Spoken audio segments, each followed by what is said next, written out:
Good evening. My name is Mark, and I'm a co-chair of ECA's Education Committee.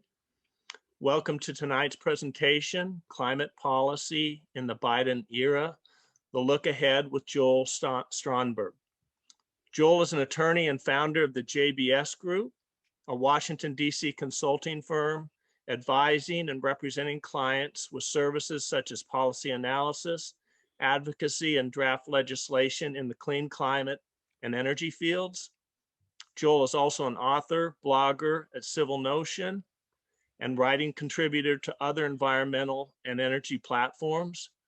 Joel will present for about 30 minutes, followed by about 20 minutes of Q&A. Listeners, please use the Q&A button at the bottom of your screen to post your questions. Joel, please take it away. Thank you, Mark, and thank you for the invitation to present this evening. Before I start, I did want to let people know that the package of slides will be available to people after the presentation, so you don't have to worry about taking too many notes anyway. Jen, why don't we start with slide 3, please? Nope. Well, I just, next one. Yes, there. Tonight, I'm going to take you through, from the beginning, is in the sense of what kind of context we're dealing with in Washington. I want to talk to you about the White House and the executive branch agencies, what President Biden is planning to do, and also to talk about congressional politics and policy targets and whether or not those actually join with what the president is trying to do. There'll be a brief statement on the federal courts, and I'll give you some rules of the road, rules that kind of have stood me in good stead as I've tried to communicate with lawmakers over the last 40 years.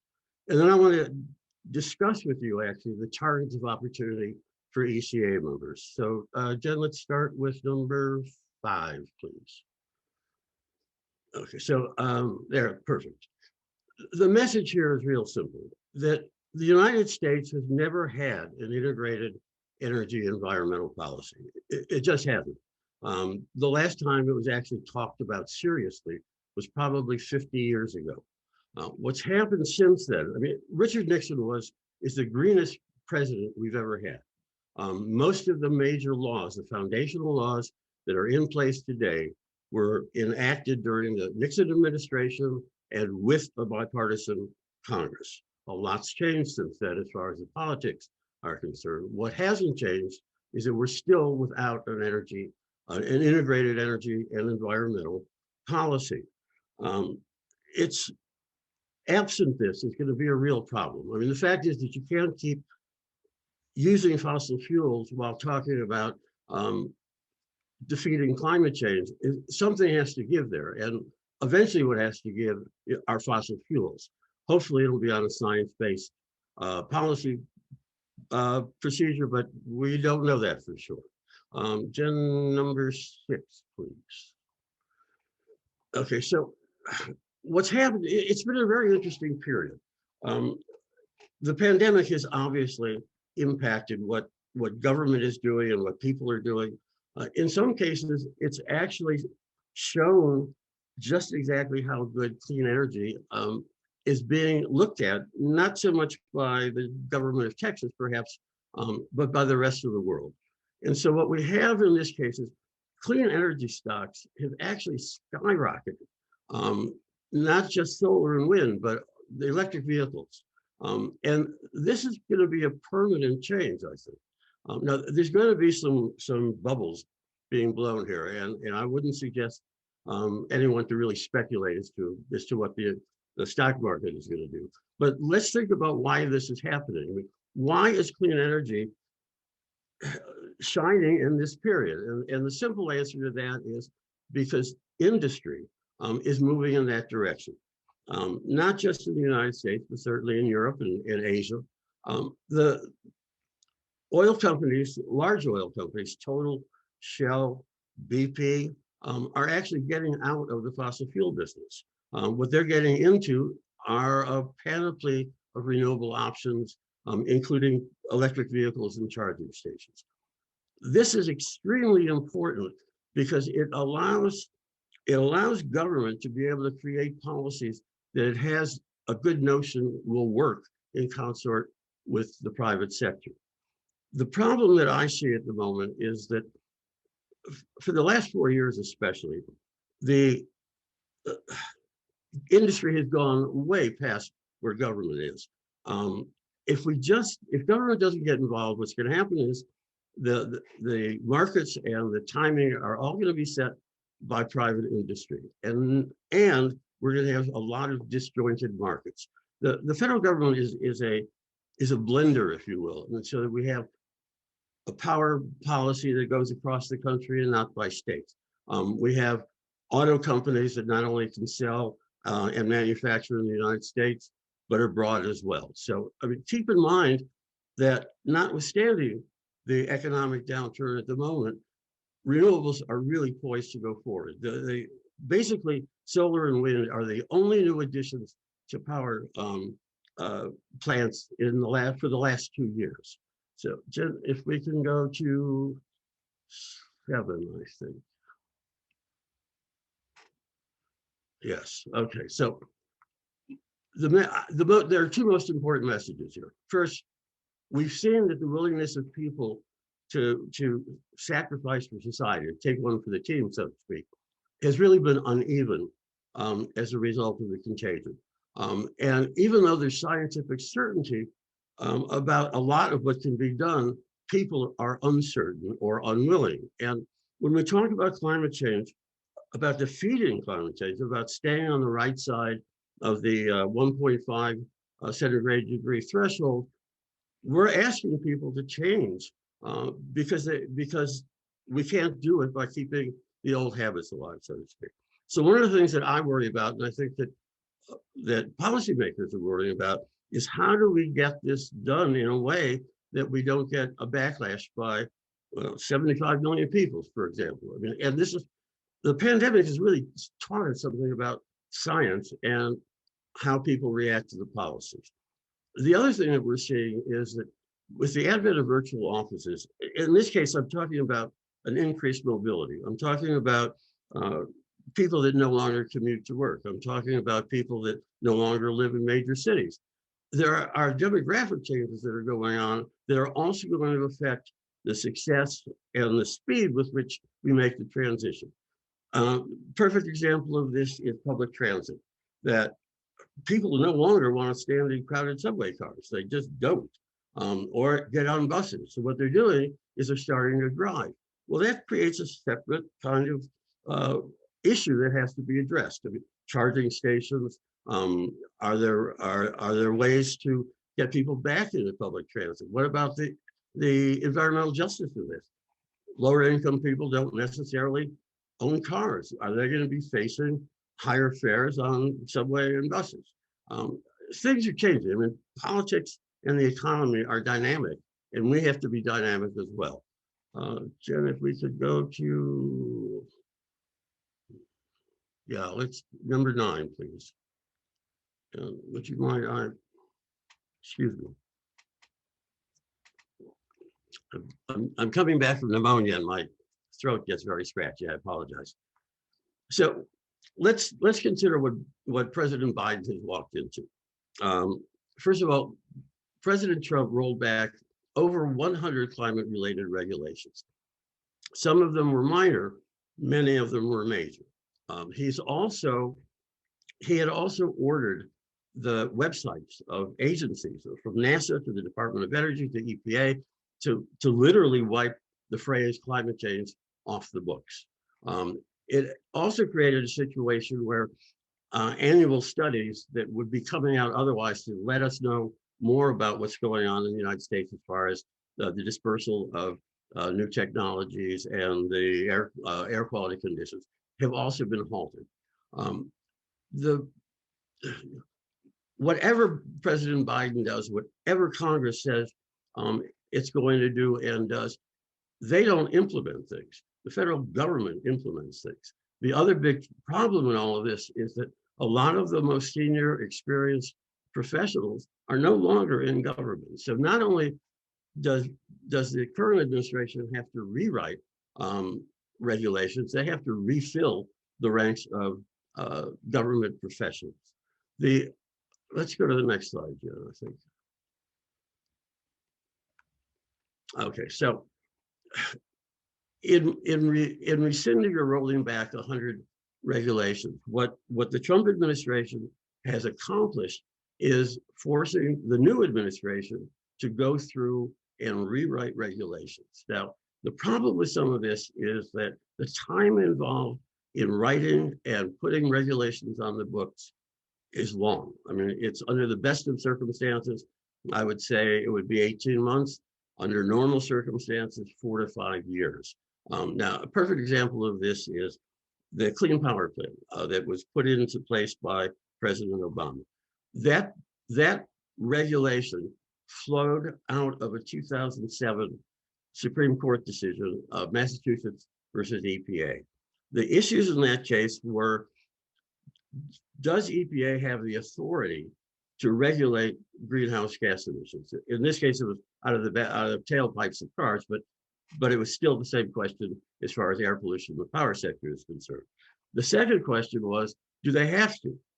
Well, it was set up in such a way that the Supreme Court said they do have the power, and they have to, if they've made a finding of endangerment. Do these emissions, in fact, endanger the health and welfare of the United States? So that came out in 2009. So now we've gotten 2 years past a Supreme Court decision. Then Obama didn't put in the CPP, didn't start on it basically until 2012. Okay, let's jump ahead. It never came onto the books. President Trump and his administration rescinded the Clean Power Plan. So that's 4 years. We've gotten from 2007 to today, okay? That's 2020.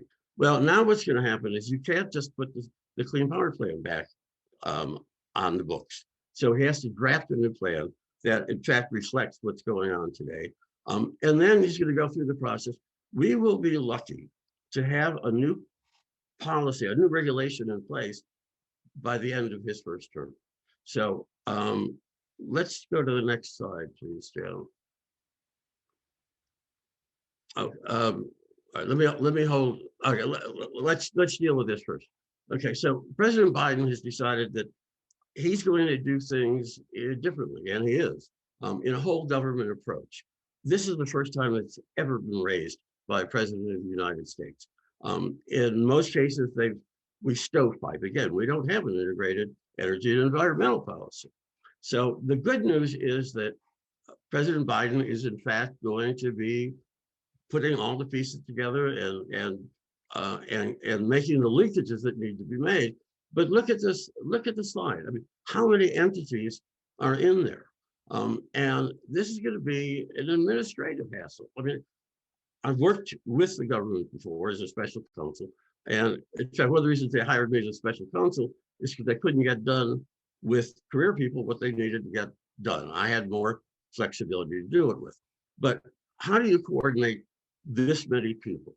Now, one of the things that's happening, and I think very much to Biden's credit, is that he's making personnel into policy. And what he's done is he's put very, very qualified and experienced people in a lot of the positions. They also seem to be people that, at least on the surface, get along with each other. So the fact that there's a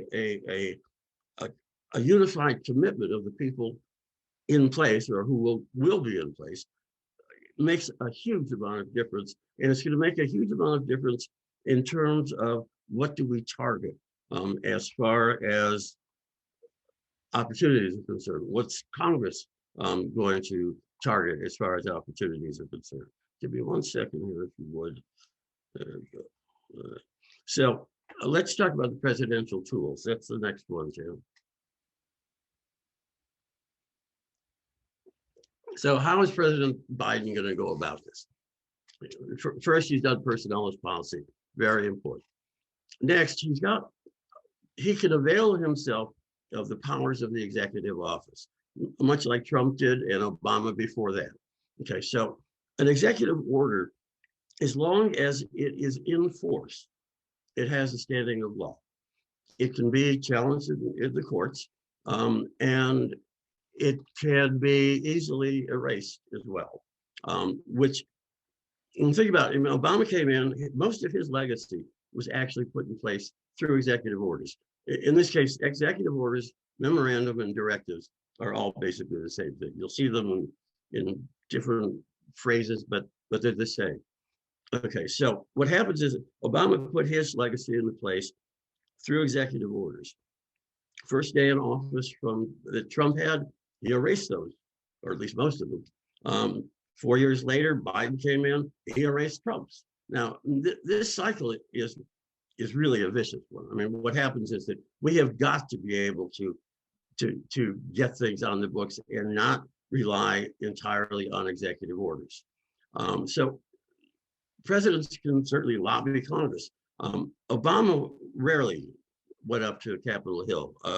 For whatever reason, he didn't. Trump, maybe a little bit more so. Biden is a product of Capitol Hill. I mean, he's been a senator for close to 40 years. In a sense, he's the consummate Washington insider, but in a way that we shouldn't be talking about swamps, okay? That he remembers when people actually did, in fact, work together in Congress. My guess, it's not a guess, there's no evidence really that bipartisanship is on the rise in Washington today. I'll talk about that a little bit later. But the other option that Biden has is to take the case public, and I think this is something that he is going to do. It's within his DNA, if you will. This is the way the establishment politicians worked, and it's a safer way to go as far as the president's concerned. He's not going to be able to convince a lot of senators with absent what their constituents are saying. So, I mean, these are the basic tools that he has. How he uses them over the next 4 years is going to determine how we go forward for the next decade, at least. If we could go to the next one, Jen. All right. This is just a quick, will Biden be the greenest president? The answer to that is yes. Whether his legacy will be established in a way that doesn't get easily erased is another question. And again, the approach he has taken is critically important. And in a lot of ways, I credit the youth climate movements for what Biden is saying now. They came onto the political stage in a way that has now reset the questions and the approaches. Whatever people may or may not think about the Green New Deal, you do think about the Green New Deal and that it's about transportation, it's about housing, it's about power generation, it's about sustainable agriculture, it's about all of these things. And I believe that if the youth had not made it onto the policy stage, that we wouldn't be talking about Biden in this way. Not because it's not his natural way to work, but because there wouldn't be any acceptance. So at a minimum, what's going to happen is that we're going to have 4 years of a much broader and appropriate discussion of what needs to be done to keep below the thresholds. If we could go to the next one. Where am I? All right, these are some of the selected things. He has a remarkably broad array of policies that he's going to be working on, and the targets are important as certainly as milestones. But again, in all of the things that he's put in here, it revolves around climate and the economy and having a more evenly dispersed economy, which is environmental justice. He's going to use the power of the federal government to purchase. I mean, when the government demands, I mean, he's talking about a 665,000 vehicle fleet, electric, of the United States government. Well, that's going to create a lot of market activity. It's also going to create some problems, but I think in a way, these are the kinds of problems we would like to have. You look at the number of buildings. He ties weatherization into these things, and generally weatherization has been actually considered more as a program of the health of housing and urban development and health and human services, excuse me, than energy. But doing formulated buildings is labor intensive. Jane, if we could slip to the next one, I think the rest of that, I think it's the rest of it. Okay, so here's, keep this in mind, that the common denominators in all of this are jobs, justice, and made in America. And it's hard to dispute these things. And I think that the way that this has been cast, and given the fact that, I mean, the markets are already showing that industry wants to move in that direction, that he's going to be able to peel off some of the more conservative politicians in Washington. And in this regard, I mean, it's Republicans. I mean, there's really kind of no getting around that. It's not to say that every Democrat is on the same sheet, but he's going to have to be able to get some kind of acceptance and support from across the aisle. So again, remember, jobs, justice, and made in America. If we could go one more time.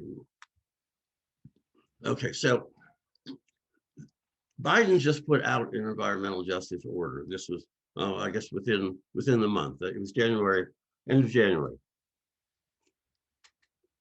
Again, I apologize. This kind of is the frame that he's going to be building his climate policies and plans out. Again, it also creates new advisory boards and coordinating councils and what have you. And so we just have to kind of hope that everybody works in somewhat the same direction. I would refer you to this because it's going to tell you what his priorities are. And it's important to know what it is that at least the executive branch is willing and wanting to do at this stage. If we could go to the next one, Jan. Beyond Congress, we're getting into. Okay, let's talk about Congress for a minute. The watchword is, in fact, division. We are not seeing a lot of shifting in a bipartisan cooperative atmosphere on Capitol Hill. This, I believe, is going to be something that's going to affect both parties. That the Democrats' narrow majority is basically 4 votes. On the Senate side, we talk about a democratically controlled Senate, but we don't have one. What we have is party discipline, and every time party discipline makes the 50 Democratic members of Congress vote one way, then Vice President Harris will be able to break that tie. But they're not going to, I mean, everything is not going to be a tie. What we're seeing, for example, at the moment is that Biden's OMB nominee is having a huge amount of trouble getting through. My guess is that she won't. As the stories came out about who was going to support Tandon and who wasn't, they started with moderate Republicans. Susan Collins from Maine, Romney from Utah, Murkowski in Alaska, a couple others are in there. They began to say, well, we're not going to support her. The nail in the coffin in this case, I believe, is the fact that Joe Manchin, who is the senior senator from West Virginia and is now the chair of the Senate Energy and Commerce Committee, isn't going to support her either. In some ways, Joe Manchin is the most powerful man in Washington. Why? Because without his vote, the Democrats have to go find Republicans to sign on. When Manchin and moderate Republicans aren't willing to move, you're not going to get anything through. On the House side, we have divisions, especially in the Democratic ranks, between moderates and progressives. So far, they've been able to work well together, at least since 2018. But they worked especially well, I have to admit, during the campaign and getting behind Biden and supporting him and working on providing policies and things. But the reason for the rift between moderates and progressive is still in existence. They're just ignoring it for the time being. But what happens is that if Pelosi, for example, can't get a Democratic majority, then she's going to have trouble. In this case, we have one senator, Manchin, that can wag the Senate, okay? On the House side, you have on one side progressives like the Squad, Ocasio-Cortez and Jay Paul will do the same thing. And we've seen this before in Republican ranks just after the Tea Party started getting into power. And through the House Freedom Caucus, which is an ultra-conservative group of members of the Republican Party, they were able to jam up almost every piece of legislation that Republican speakers were trying to get to the floor. And so this is going to be a problem if the Democrats don't maintain their unity going forward over the next 4 years. Now, there's going to be pressure. We're already hearing about candidates, especially on the Republican side, moderates and Trump-sponsored Republicans, announcing at least advisory committees as to whether they're going to run in 2022 for either the House or Senate. And I mean, the problem we get into here is that McConnell, I mean, has indicated that his only mission is to recapture the Senate majority. The same thing has been said by the McCarthy on the House side. And so what's going to be happening is that we're going to see bipartisanship from the very beginning. The other thing that's going to happen is that Biden is going to go big. Okay, I mean we've seen this already. That he wants to get certain things done. He's learned from the Obama administration's experiences that it only pays to be nice up to a certain point. The Democrats not only are going to try to get the $2 trillion COVID relief plan through, but they're now talking about an infrastructure bill that will be the next on the block, and it will be between $2 and $4 trillion.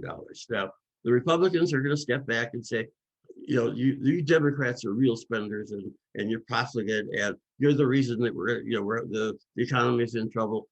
What happens? This is really kind of a classic let's go to the people sort of thing, that Republicans can say what they want, but as long as Biden and the Democrats on the Hill maintain their emphasis of made in America, jobs, and justice, then what happens is that you'll be able to separate the opponents that might otherwise be opponents to climate change. That might otherwise be because their constituents want this, need this. And needing is an important sort of concept here. Now, the other thing that's happening is that Republicans are having an identity crisis. No idea how that's going to end up. But we know one thing. We know that Trump is going to continue doing what Trump does best, and that's energizing his base. Does that mean that the Republican Party will split apart? Maybe.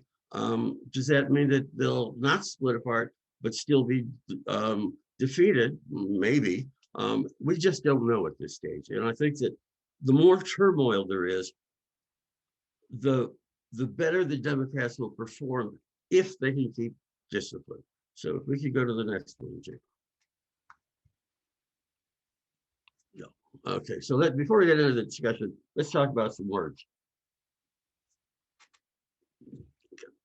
A budget resolution, when Congress, every year a budget resolution, it's a joint resolution of the House and the Senate. It's a non-binding statement of what it is the budget can be. And they use it as a beginning script, if you will. Budget reconciliation is, and it's being talked about now, is kind of it's a very arcane and dark sort of way to legislate. What happens is that any legislative initiative, any program, plan, whatever, that impacts taxes and money can be packaged within a budget reconciliation bill. Now, why is this important?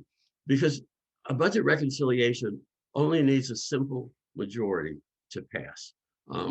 What happens if you don't have that requirement, then you have the filibuster, which means that the floor is hogged by whoever your opponents are for as long as they can keep the debate alive.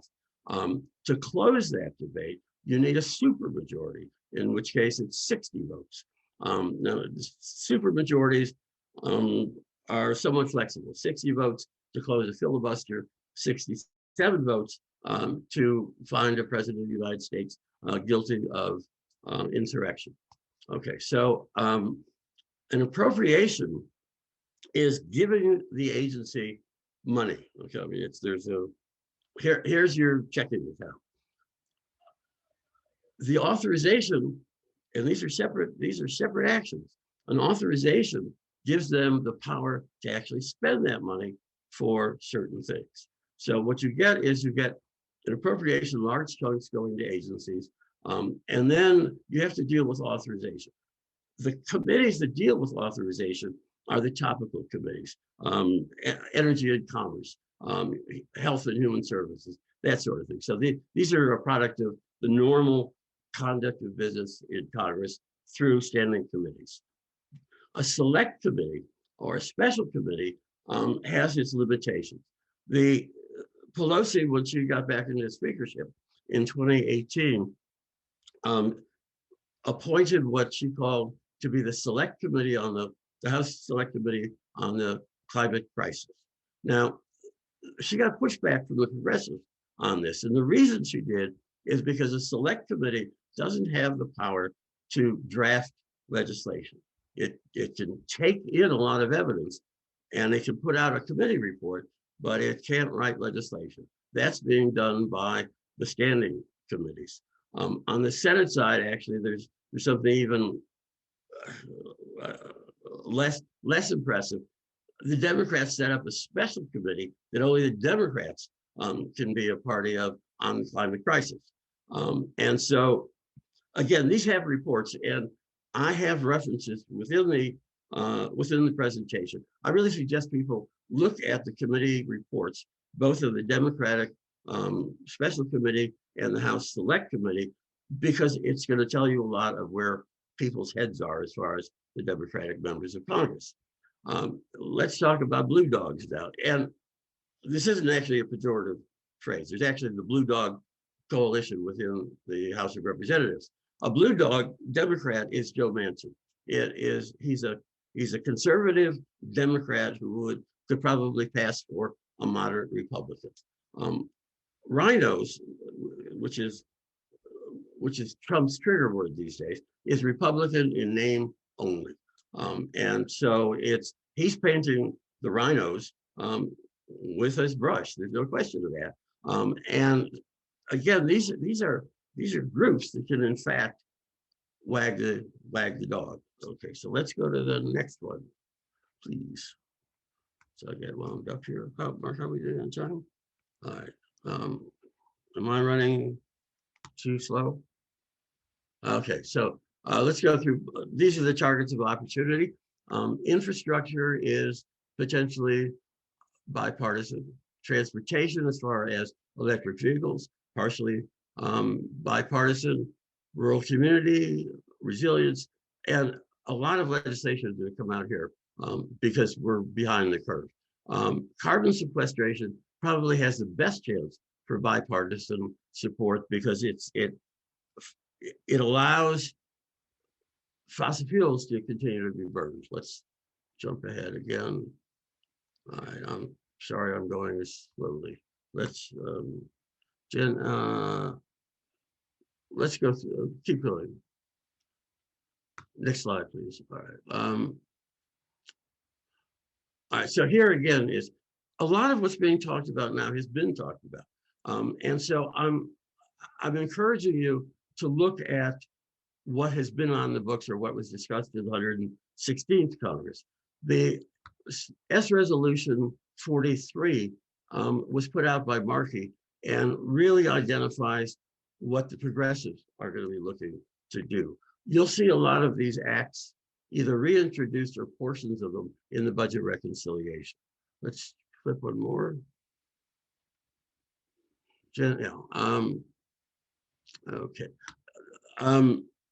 This is just a tip.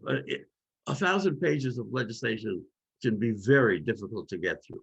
What I've found is that at least one trick to do it is to convert the legislation into Microsoft Word and do navigation. Just do, just look for particular phrases, and you'll get better at it as you do it. But it's a credible way to get through at least the initial shock of 1,000 pages of legislation. Let's go through the next one. Next slide. All right, this is 501c3s are perfectly capable of lobbying, and it's legal. What you have to be careful about is that you don't dedicate what they call a significant amount of the organization's resources to lobbying or to discussions with members of Congress. They don't have a definition of substantial.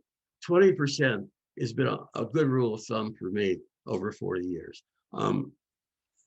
Be careful too that giving an educational briefing is not lobbying. So if the office wants to ask you to come in and brief them, just make sure they put it in writing, because then it's educational, not lobbying. Next slide. Supreme Court.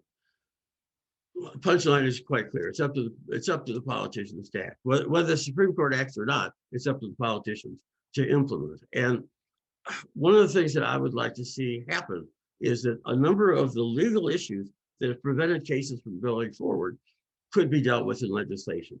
Quick example: the Juliana case, the youthful climate group that sued Obama first. They've been in the courts for 5 years, and they haven't yet been given permission to actually be in court. So that, I mean, even if they were to try the case tomorrow, it would be another 5 years.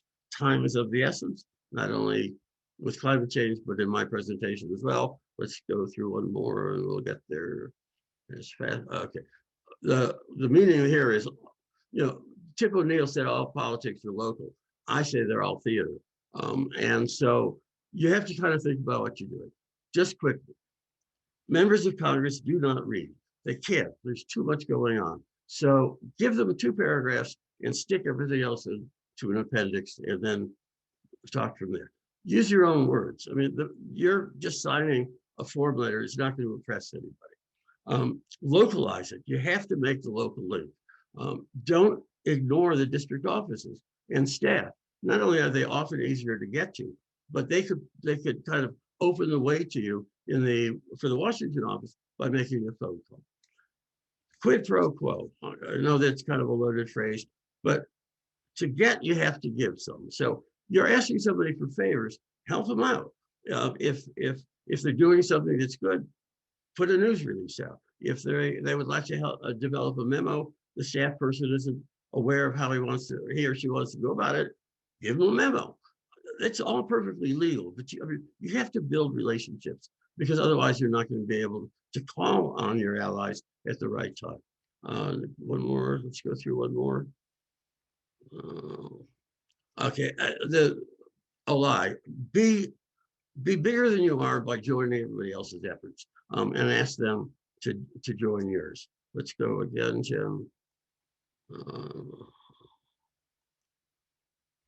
Okay, there's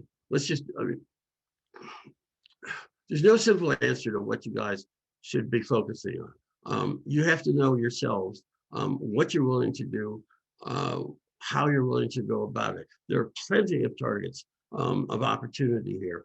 And, I think that as you talk with other groups, you're going to find a commonality that comes out. The other thing I suggest is, let's do one more.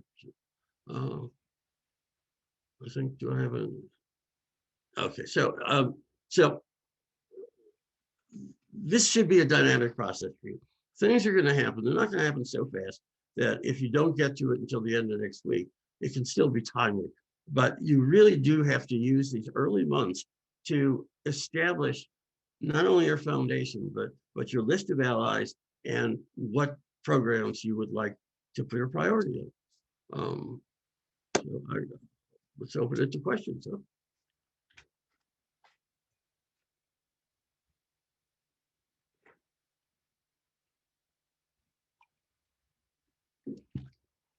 Are we? Somebody around? Do we have Jerry, a I question? think you're going to host our questions tonight. I think I'm doing that, and we have lots of questions, Oh, probably okay. more than we're going to get to, but we'll try to get to most of them. One question is, how do you see budget reconciliation working? Is this going to be the main tool for climate legislation? I do, especially early on, for a couple of reasons. One, Bernie Sanders is in charge of the budget committee, so he's in a really powerful position. The other thing is that the White House knows that they're not going to get a lot of these things done standalones, so they're going to push everything they can into the budget reconciliation. And I've even seen research being done as to how can you create the replacement for the Clean Power Plan through budget reconciliation. That one could be tricky.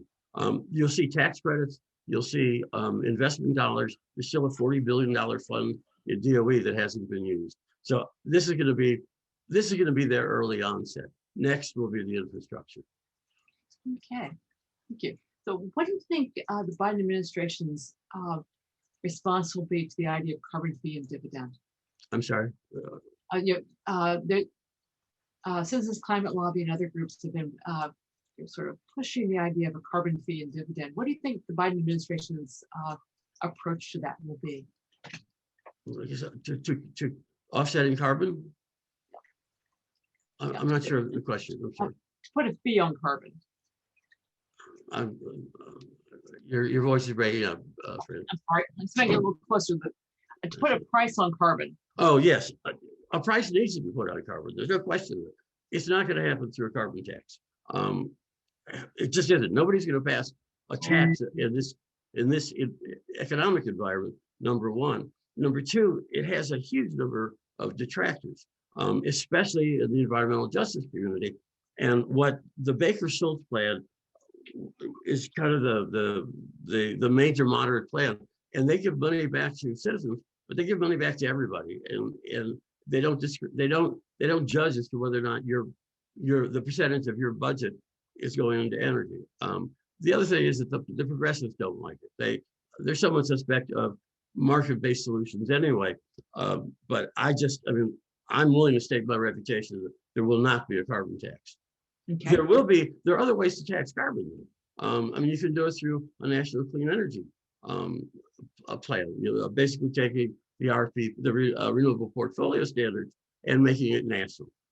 There are other ways to do it, and there are probably better ways to do it. I think that they will put a price on carbon, but not the carbon tax. And we'll see the first efforts of the Biden administration on pricing carbon in the rewrite of the cost and benefit analysis of federal regulations, which was the Trump administration gave basically no credit to health impacts and what have you, or to the benefits. And so I said this will be seen in the regulatory scheme as well.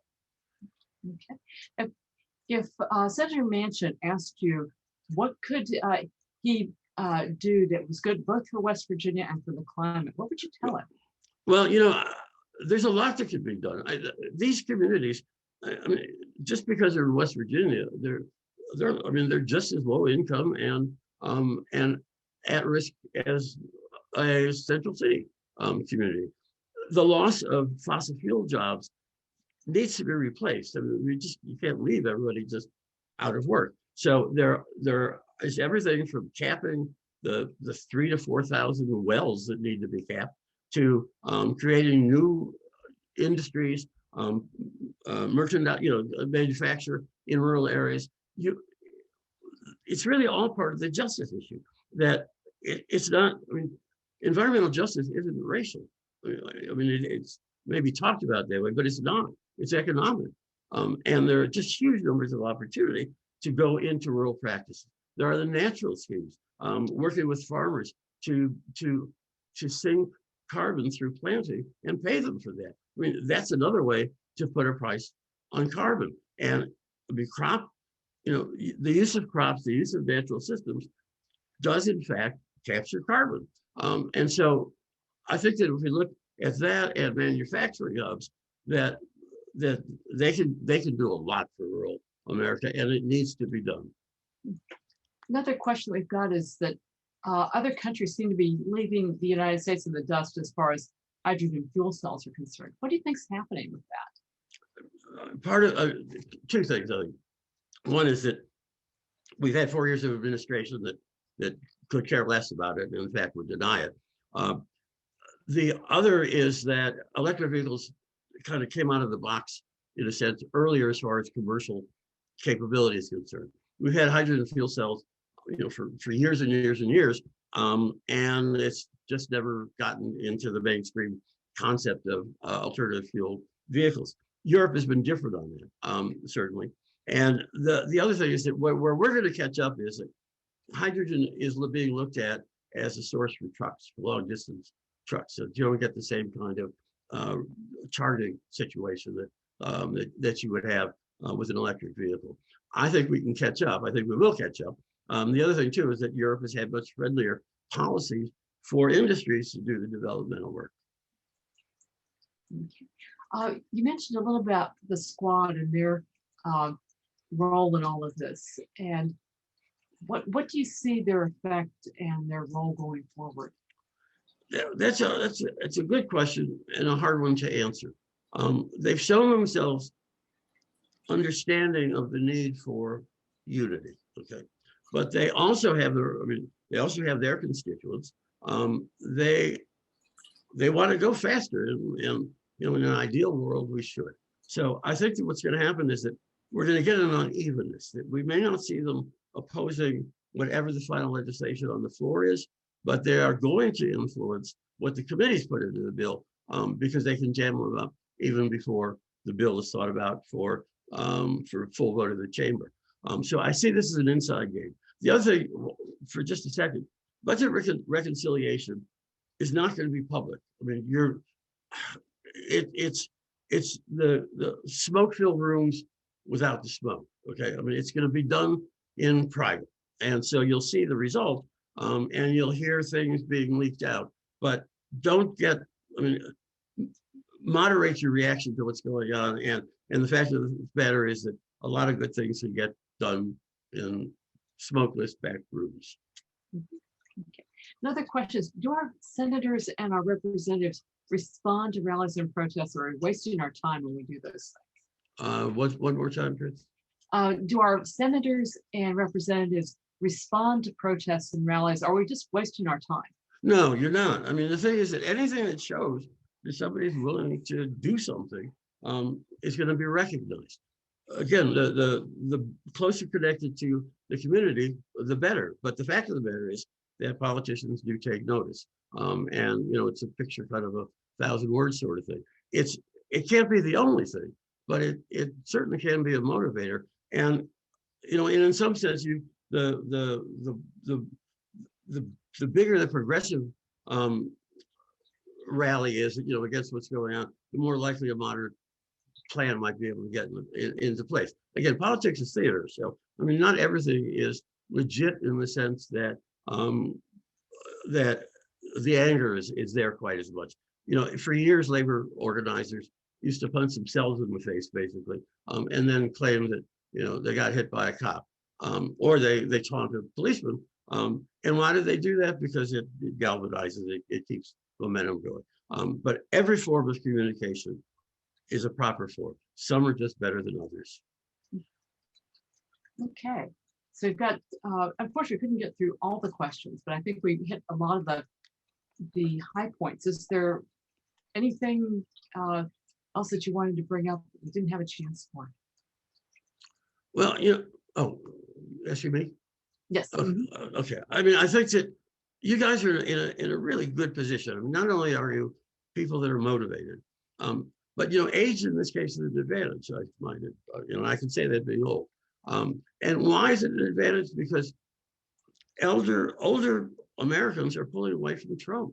I mean, one of the reasons that Biden won was because seniors were no longer willing to support Trump at the level that they had. And so Republicans running for office recognize that. And so for a class, I don't want to paint everybody with the same brush, but for a class, you're going to be noticed because you're talking about doing something about climate, something aggressive about climate. The other thing that I guess I would throw out to you, there are two more things. One is that earmarks may in fact be coming back into vogue. What's an earmark? It allows a member of Congress to write in a project for their district. I mean, that's why so many airports are all over the place.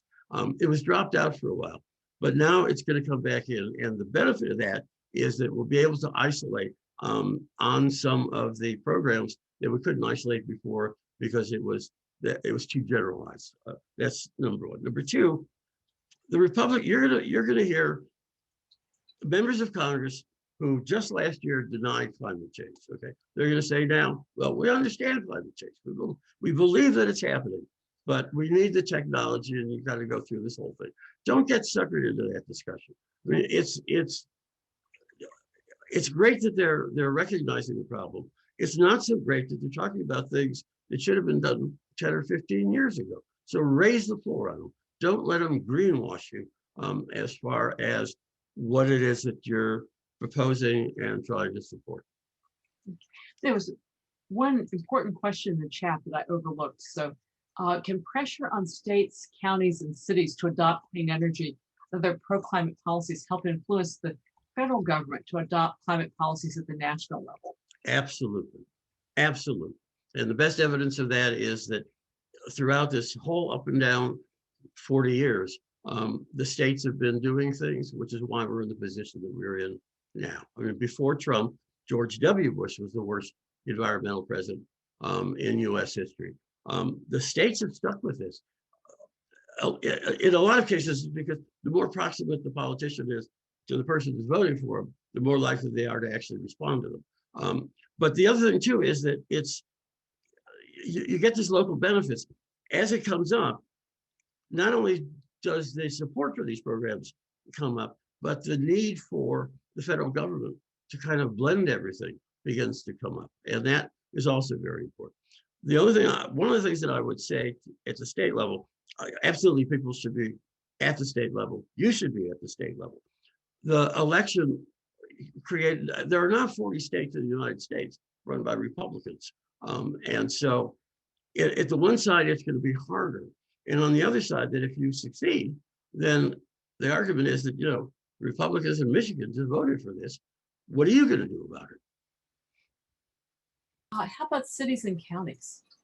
Absolutely. Again, yes. And what's happening is that the cities, mayors have been very, very active for a number of years. And they've actually, I mean, they went to the last UN conference because the Trump administration wasn't really sending anybody. I mean, they showed up in numbers. There's the 100 Cities program that it may be on my resource list, it may not, but I'll send the links. Jen, should I send them to you? Okay. And NACO, the National Association of Counties, is in the same situation. The cities are particularly important because so many of them are run by Democrats, so they could make a connection easier with Congress. Although, you know, we also have, you know, mayors that are Republicans that are worried about their cities. And this is where adaptation and resilience is going to come in. I mean, enough damage is being done that something has to be done to at least slow that down. And so we're going to see more of that. And those are pick and shovel projects that will come up in infrastructure. Could be a lot of jobs and other helpful things in that. So Yeah, yes. Yeah, you've given us a great tour of something absolutely huge, and we appreciate that. And probably lots of other ideas and questions will come up. So Great. Thank you very much. I appreciate it. And if people would like, I mean, send me notes, or if you'd like to be on my distribution list for my blog, send me your emails and I'll do my best to get you there. Okay, well, thanks, Joel. We will send out your materials probably tomorrow, Jen will, and I know on one of your first slides, maybe your first one, you had your contact information. I did. So they will be able to get a hold of you. So thanks, you covered a lot of ground in a short time. Next month, we hope you can join us for Saul Griffith. He's a leader with Rewiring America. Saul offers a hopeful and even optimistic perspective of the future and our environment and economy. March has 5 Tuesdays rather than 4, and Saul will speak on the 4th Tuesday, which is March 23rd. Until then, thanks for attending and have a good night.